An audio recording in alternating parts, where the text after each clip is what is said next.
your department is out of control. You are spending like you don't have a budget. You're on the verge of running out of money for the fiscal year.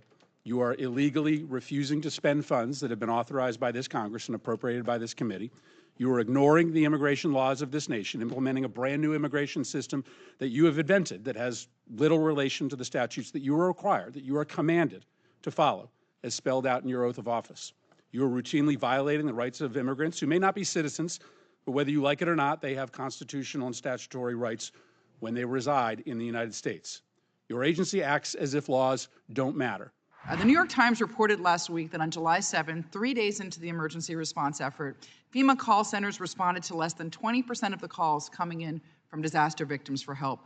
That means more than 4 out of 5 calls went unanswered. And I can just imagine the frustration of people looking for loved ones, dealing with damage, dealing with incredible tragedy to find out that their government just wasn't answering the phone. Secretary Noem, however, claimed that on Meet the Press that the New York Times piece was, quote, fake news. New York Times is reporting that thousands of calls from flood victims to FEMA call centers went unanswered in the middle of this ongoing disaster because you didn't renew contracts to keep call center staff in place until nearly 1 week after the floods. Why did it take so long to extend those contracts? It's just false. Those contracts were in place. Nobody, it didn't take 5 days? No employees were off of work. Every one of them was answering calls. So false reporting, fake news, and it's discouraging. So I'd like to clear this up for the record.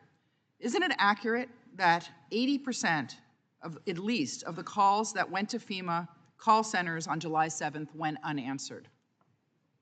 When the tragedy struck, we knew there would be a simple yes or no question. They either answered the calls or they didn't answer the calls on July 7th. When there was a spike in calls, FEMA was there to answer the calls. The majority of the calls were answered at the call centers. Well, that's not what the report says. The report says that that on July 5th, as the floodwaters were starting to recede, FEMA received 3,027 calls from disaster survivors and answered 3,018 of them, which is over 99%. Contractors with 4 call center companies answered the vast majority of the calls. That evening, however, Ms. Noem did not renew the contracts with those 4 companies, and hundreds of contractors were fired, according to the documents and the person briefed on the matter. The next day, July 6th, FEMA received 2,363 calls and answered 846, or roughly 35.8%, according to those documents. And on Monday, July 7th, the agency fielded 16,419 calls and answered 2,613 of them, which is only 15.9%. That's shown by official documents. And FEMA officials were incredibly frustrated by the lapse in those contracts and that it was taking days for Ms. Noem to act. So Secretary Noem, what is habeas corpus?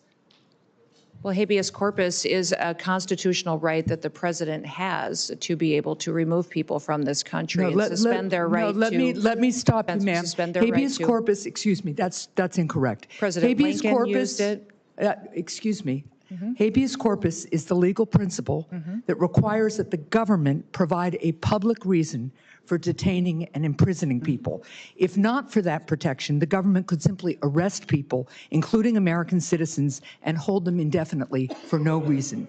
Habeas corpus is the foundational right that separates free societies like America from police states like North Korea. As a senator from the live free or die state, this matters a lot to me and my constituents and to all Americans. So Secretary Noem, do you support the core protection that habeas corpus provides, that the government must provide a public reason in order to detain and imprison someone? Yeah, I support habeas corpus. I also recognize that the President of the United States has the authority under the Constitution to decide if it should be suspended or not. It has never Let us be clear, though, it has never been done. It has never been done without approval of Congress. Even Abraham Lincoln got retroactive approval from Congress. So I have been asking executive branch nominees a simple question over the past few months. If the president orders them to break the law, I've been asking, will you follow the law or follow the order? I want to ask you a more specific question here. If the president tries to suspend habeas corpus and a federal court reverses the president's order, will you comply with the court order and uphold habeas corpus, or will you follow the president's directive? We are following all federal court orders and are complying with that, as is the president, and every decision that I make as well. That is obviously not true for anybody who reads the news. There are federal court orders right now, including returning somebody who was deported mistakenly. But to be clear, this is about a fundamental legal right that ensures that we live in a free society instead of a police state that would have a sham legal system like Russia or North Korea. So I'm glad that you have now committed to following court orders. I'm glad you believe in the basic freedom for Americans if ordered to do so by a court. And again, I want just to make clear that it is critically important that even if the president tries to suspend the right of people to know why they've been detained or imprisoned, if a federal court reverses that order, that you will follow that order. And I hope all members of the administration will, because it's obviously critical that some of the people, for instance, who've been deported by mistake, who didn't get due process, be returned in compliance with court orders. So now, let's move on to another issue. Do you agree that the judiciary is a co-equal branch of government, and it is your obligation as a member of the executive branch to honor decisions made by the highest court of the land? Yes or no, Secretary? We are abiding by all federal judges' orders, absolutely. So yes, it's a co-equal branch of government. Okay, well, let me ask you a follow-up question to that. Do you agree that Congress is a co-equal branch of government, and it is your obligation as a member of the executive branch to honor legislation and appropriations duly authorized by Congress? Yes or no? Yes, that's why I'm thrilled to work. Well, let me ask you the follow-up question here, because I have a lot of them. Do you agree that Article 1 of the Constitution gives Congress the power of the purse? Yes or no? Yes, it is a duty. Do you believe that, let me ask you another follow-up, it's just yes or no. Do you believe you have the power to disregard congressional appropriations and unilaterally repurpose funds that have been duly appropriated by Congress? Yes or no? Ma'am, we are not doing that. So the answer to you is no. All right, well, it was a yes or no, Secretary. Let me continue. Interestingly, you said no. But since you've been Secretary, you have repeatedly disregarded the law.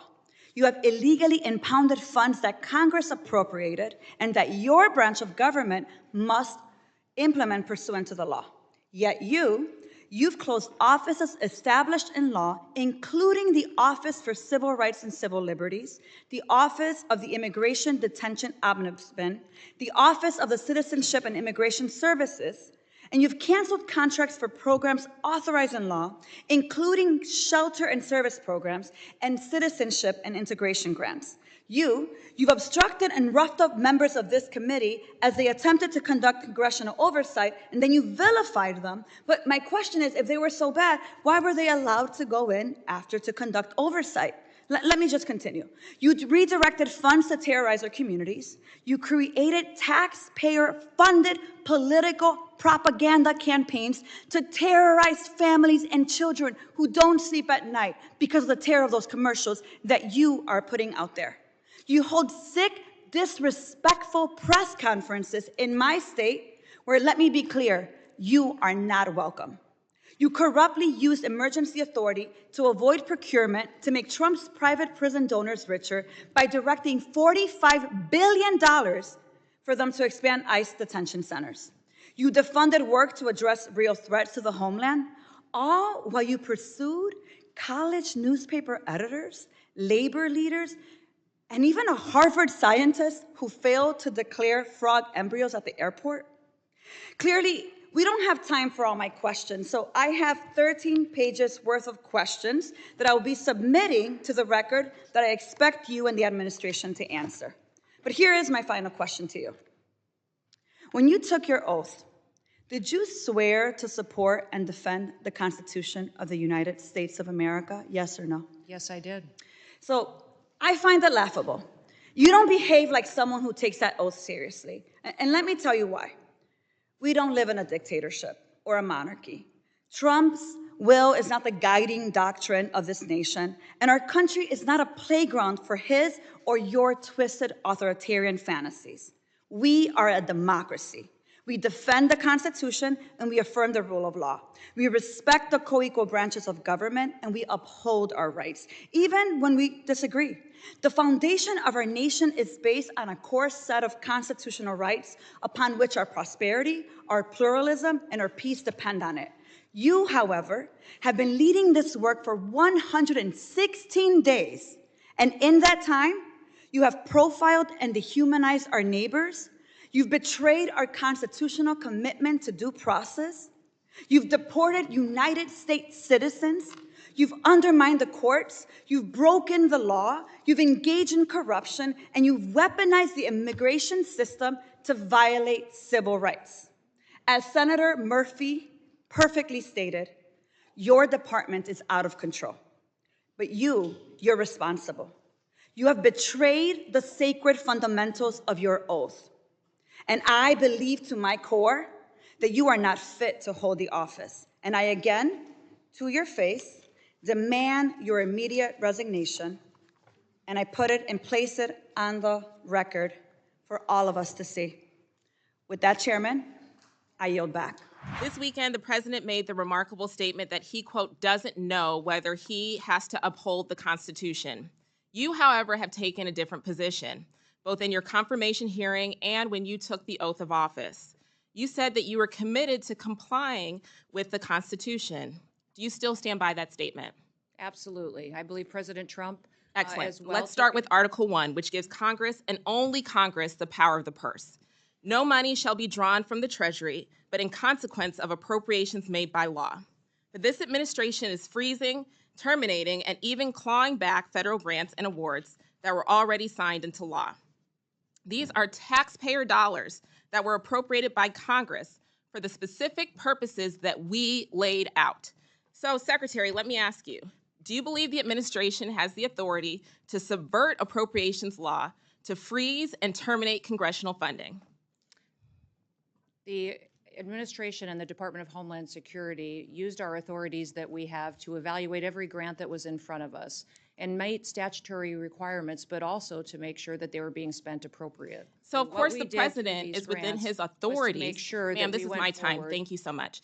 Of course, the president's within his authorities to drive policy decisions within the bounds of federal law and the Constitution, but that's not what you've been doing. What I'm asking is whether you believe you have the authority to ignore appropriations law.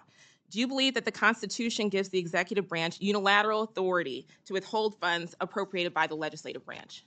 We have evaluated grants to make sure if they're being spent appropriately, and work that is underway and was authorized has continued. Other grants that have not been started and have not been authorized or obligated, we have reevaluated. And I think you're talking specifically about grants potentially within FEMA that were non-disaster related grants. I'm talking broadly, ma'am, and Article 2 does not give the executive the authority to withhold funds, period. And multiple courts have weighed in to agree. Multiple courts have ruled in agreement. Congress controls the power of the purse. That is a fact. That's not a question. That is a fact. And so if the president disagrees with certain spending, Congress passed the Impoundment Act to create a legal process to seek rescissions, and we expect him to follow the law. This administration is not just ignoring the constitutional power of the people's elected representatives. It is also violating the fundamental right of individuals. Do you believe that the Constitution grants everyone in our country the right to due process, including non-citizens? The administration has the authority to. Ma'am, I'm looking for a yes or no question. Yes or no. Do you believe the Constitution? Yes, ma'am. Do you, we have not conducted in claiming my any time, kind of Mr. Chairman? Time is yours. Okay. Secretary Noem, I'm just looking for a yes or no here. Do you believe the Constitution guarantees due process to everyone in America? Due process is exactly what this Congress lays out. Yes or no? It is, Okay, and the ma'am, tools I'll take that as a no. On due process Excuse me, is I'm trying, afforded to. ma'am, I'm trying to ascertain your understanding of the law as it applies to your department, and you as its leader should be able to give us a yes or no answer, because judge after judge has ruled that the law is not being followed. Do you believe that the U.S. government has the authority to deport American citizens? No, and we are not deporting great. U.S. citizens. I'm so happy to hear that you do not believe that the law gives you that authority, because the federal government has no authority under U.S. laws to deport any American citizen. And as I know, everyone viewing this hearing today knows that several American citizens have been deported to date. That is not Secretary true. Noem, that was not a question. Secretary Noem, that oath that we both swore before taking office was to protect and defend the Constitution of the United States. Not the president, not a political party, the Constitution. And that's what we're going to keep doing here at the Appropriations Committee. Thank you. I yield back. Secretary Noem, on May 5th, the Customs and Border Patrol, Border Protection, CBP, quietly rescinded, I'm not sure it's even been reported, their, quote, processing of pregnant and postpartum non-citizens and infants, end quote, policy, which was issued on January 28th, 2022, citing it as, quote, obsolete or misaligned with current agency guidance and immigration enforcement policies.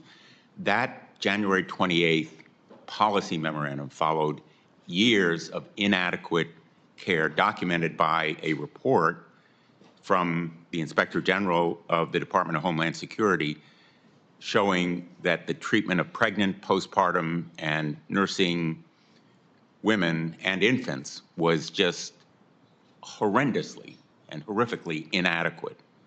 And a recent site visit by Senate Judiciary Committee staff confirmed that this problem is continuing, that pregnant women being detained do not have access to adequate health care.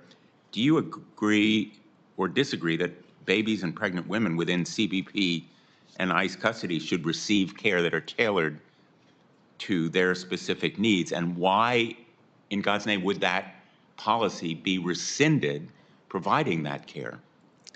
Well, Senator, I will look at the specifics of that policy and what was changed as of May 5th. I would say that everybody that's incarcerated or is brought into custody and is in a detention center is receiving appropriate care, and that we are making accommodations for individuals that have different physical but as a matter of situations fact, or it's pregnancy. not happening. And so I will look at the specific policies as to why one of the requirements may have been changed or adapted. If you have a specific to point out, that would be fantastic. You don't know about this policy? I do know about the policy change, but I've looked at the guidelines of how we handle individuals that are pregnancy. You do know about the policy change. How could you allow it to happen? Well, sir, what are you finding wrong with what we do with individuals who are pregnant that are in our detention centers? Is there concerns I should be addressing? Women who are pregnant or who have just had a child and their infant babies are not receiving adequate medical care. Everybody receives medical care. Concerned? Everybody receives medical care that is in our custody, and even if they are going to be returned, even if they're going to be returned back to their home country, we are making sure that they have medical care in their home country before they are sent there. So that is something that we do very diligently, is to make sure that anybody who has a medical issue, a concern, something that needs to be addressed is taken care of in those detention centers. What you are telling me right now is factually untrue. No, it's actually more important, you permitted a policy to be rescinded that provides for adequate care because it was, quote, obsolete or misaligned with your agency's guidance and immigration enforcement priorities. How can you sit here and tell us that caring for pregnant women or infants or women postpartum is misaligned with your priorities? Yeah, everyone who's in our care and in our detention centers receives medical care that is appropriate to them and their specific condition. Absolutely, that is happening. You're about to lose a fifth of your workforce in FEMA, correct? There are individuals in FEMA that are no longer working with us. They may have taken early retirement or deferred retirement. How are you going to meet the needs of our constituents in Missouri or Connecticut, which suffered floods recently? I saw FEMA in action then, as I've seen them over the years. They are dedicated, vigorous public servants. They appear and spend hours and days and weeks caring for people. You're losing a fifth of them, including most of the leadership. What's your plan to replace We've got them? many people in FEMA that do very good work every day taking care of people that are in a crisis situation, that are experiencing the worst day of their lives. The problem is that over the years and under the Biden administration, they failed the American people. You're not They didn't answering my question, Oh, I Madam absolutely Secretary. am. How are you going to replace a workforce You can't that is convince me absolutely that any essential federal government to agency does a better helping the job just because it has more constituents in people. Missouri? You More just people committed does to not help them. equal You're not going a to be better able to job. help Better people in job is Connecticut accountability to or people and in making sure we're Missouri taking or care anywhere of in the them. country if you don't have the dedicated public servants in FEMA and you're losing them. Time has expired. Senator Kim. Madam Secretary, you committed to uphold the Constitution, is that correct? Yes. Thank you. And you now, of course, commit to following the Fifth Amendment, is that correct? Yes. Thank you. Now, Madam Secretary, you are violating that amendment as we speak, and you are breaking your oath. You are deporting people, and the department is deporting people without due process.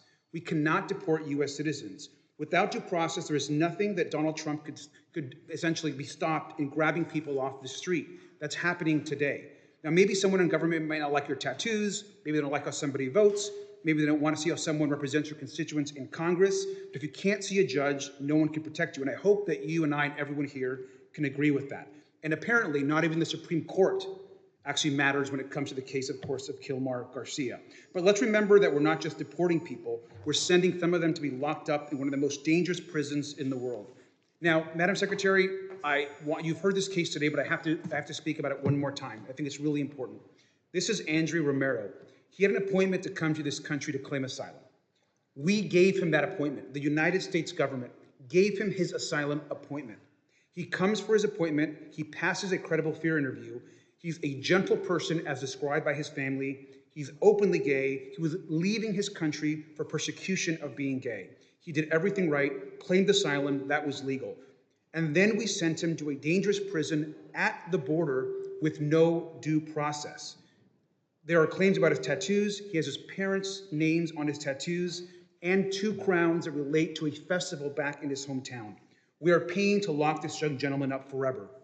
What I would ask is the ambassador in El Salvador, we have asked for proof of life of Andrew. He has had no access to lawyers or family since he has been taken over a month now. No one knows if he's even alive. His mother just wants to know if he is alive. So my ask to you, Madam Secretary, is the same that I asked the ambassador. Can we do a proof of life check on Andrew just to see if he is alive? Congressman, we are utilizing the tools that Congress has given us to apply due process to individuals. We are doing that for every person, and we are making sure that we're following what you have given us as far as guidance and how things should be implemented. Would you commit to just letting his mother know, as a mother to mother, if Andrew is alive? He was given an asylum appointment by the United States government. We gave him an appointment. We said, Andrew, come to the border at this time to claim asylum. He was taken to a foreign prison in El Salvador. His mother just wants to know if he is alive. Can we check and do a wellness check on him? Our asylum applications are different than the granting of asylum, and I don't know the specifics of this individual case.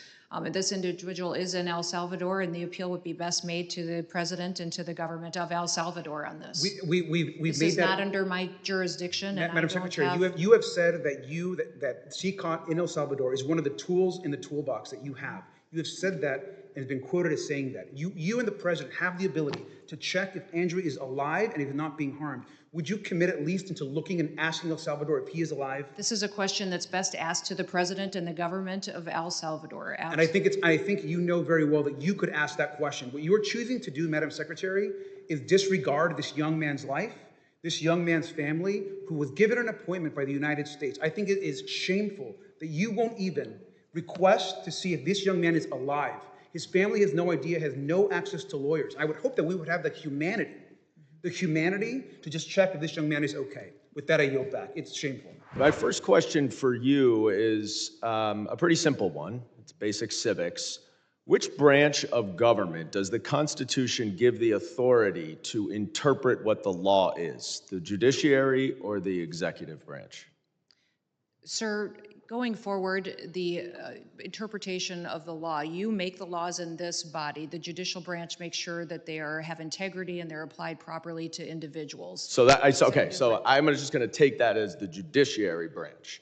Now, let's focus for a second on what the judiciary branch has said about this case. We know the Supreme Court has said 9-0 that, notwithstanding your statements under oath here today, that Mr. Kilmar Abrego Garcia was afforded due process, he was in fact not afforded due process, because then if he were, you would have seen the withholding order that did not permit him to be deported to El Salvador. Now you allege, and I guess the Attorney General alleges, that he's a member of MS-13. That may very well be, that very well may be the case. And if he is, now that that is a foreign terrorist organization, certainly the immigration laws would allow him, and in fact require him, to be deported. I certainly would support that. But the problem that we have here is what you allege, what Ms. Green alleges, what the Attorney General alleges, is not the judiciary. You don't get to decide whether or not he is an MS-13 member. And you don't have to take my word for it, because Judge Wilkinson, a Fourth Circuit judge, very conservative, addressed this argument. He said, the government asserts that Abrego Garcia is a terrorist and a member of MS-13. Perhaps, but perhaps not. Regardless, he is still entitled to due process. If the government is confident in its position, it should be assured that position will prevail in proceedings to terminate the withholding of removal order. Will you commit right now to give Mr. Abrego Garcia that process where you can prove your allegation that he is a member of MS-13? Congressman, that judge that you just quoted did not say he was not a member of MS-13. Who did say that he was a member of MS-13 was law enforcement officers that encountered this individual. Yeah, he knows that. This is a Fourth Circuit judge. He knows all of what the evidence is, and he's saying if that evidence... So you're not going to commit to follow this order? You won't commit to follow this court order? By the way, he identified Madam Secretary, himself. I reclaim my time. Stop filibustering. Stop filibustering. By gang members of MS-13. Will you give Mr. Abrego Garcia the due process that the Supreme Court and Judge Wilkinson has required you to give him? Abrego Garcia is an El Salvador resident who is in his home country. If he were to come back to this country, he would be immediately removed again. How do you know? He has received and been treated appropriately, so sir, and he is not. How can you say he's been treated appropriately if the Supreme Court has ruled 9-0? 9-0 that he hasn't been treated appropriately? Why is your opinion better and have more authority than the Supreme Court? Investigators, 2 judges, an immigration court that all said he was MS-13 and was removed from this country. But you understand, that is you saying that. That is you saying that. That is them saying that. This no. And law that is you officers making that determination. Against him. If you don't the trust court has considered all that. The judge has considered all that, Madam Secretary. And if you would be quiet, because I'm reclaiming my time, you are not following this court order. But let's focus on the court order, because this opinion also says that to facilitate, which the Supreme Court is requiring, is an active verb. It requires that steps be taken. What steps have you taken to return Mr. Abrego Garcia to allow him to get due process? Abrego Garcia is in his home country. What steps have you taken? If your continued advocacy for him were to... I'm not advocating for him. I'm advocating for a court order, Madam Secretary. The court order says that you must take steps to follow the court order. You are here under oath. What steps have you taken to return Mr. Abrego Garcia pursuant to this court order? It's got to be extremely discouraging to be one of your constituents. To see you fight for a terrorist like this and not fight for them is extremely alarming to me. I'm fighting for due process, and that's under the Constitution. The gentleman's time has expired. Due process. The gentleman's time has expired. I now recognize Ms. Green for 5 minutes questioning.